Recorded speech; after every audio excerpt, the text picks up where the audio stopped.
Hey, look around you right now. You can speak freely. You can worship or not worship as you choose. If the government wants to look inside your phone or your home, they need a warrant. Where do these fundamental freedoms come from? They aren't just gifts. They are guaranteed rights sealed in the bedrock of American law, the Bill of Rights. But how did America go from declaring independence to fighting over the very document meant to protect these liberties? This isn't just history. It's the story of how our founders fought a messy, decade-long political war to build an invisible shield, the first 10 amendments that protect you from government overreach even today. Ready to trace that dramatic journey? Let's dive in.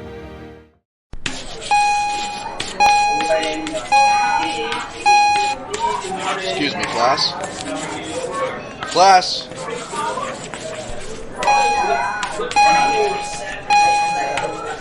When King George III took the British throne in 1760, Britain had won major global victories but was heavily burdened with war debt.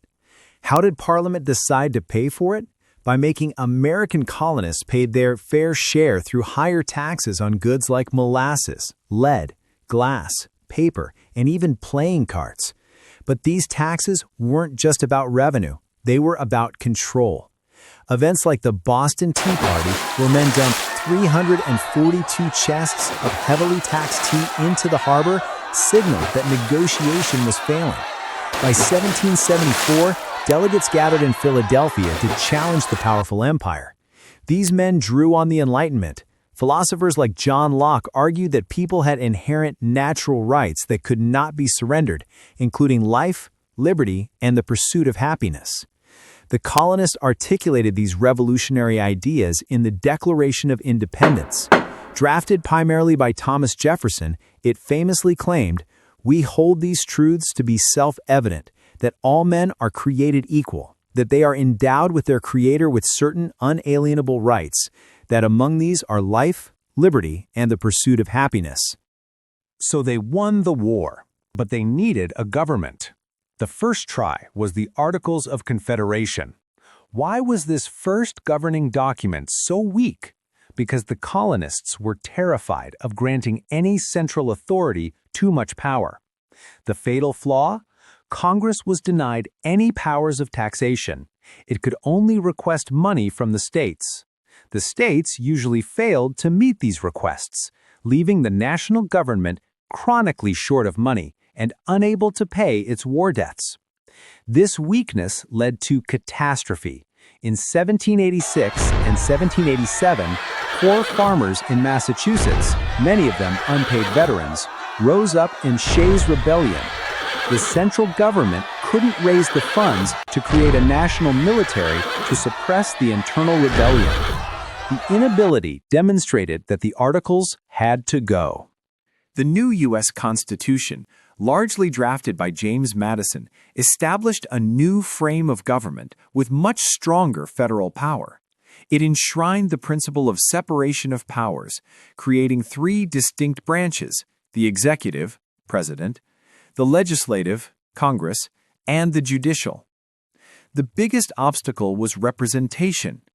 This led to the Great Compromise, brokered by Roger Sherman. The result was a bicameral legislature, the House of Representatives with proportional representation, and the Senate with equal representation. When the new Constitution was sent to the states for ratification, it lacked a specific Declaration of Rights. This omission became the biggest sticking point. On one side stood the Federalists, led by Alexander Hamilton and James Madison. They argued a Bill of Rights was unnecessary or even dangerous. To rally support, they published 85 essays, known as the Federalist Papers. On the opposing side were the Anti-Federalists. They were deeply fearful of a strong centralized government. Key Anti-Federalists like George Mason refused to sign the Constitution.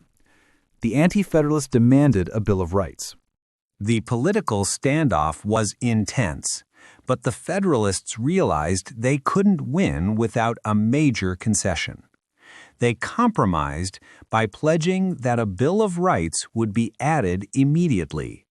This promise was the key that finally secured ratification. James Madison led the charge.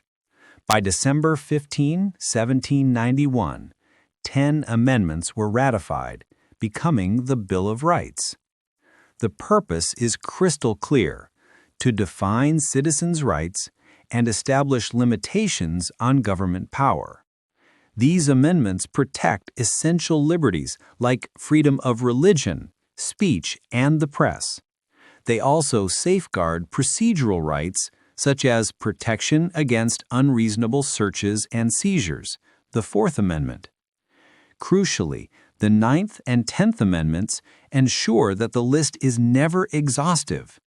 Unlisted rights are retained by the people, and any power not delegated to the federal government is reserved to the states or to the people. It is our impenetrable bulwark against tyranny.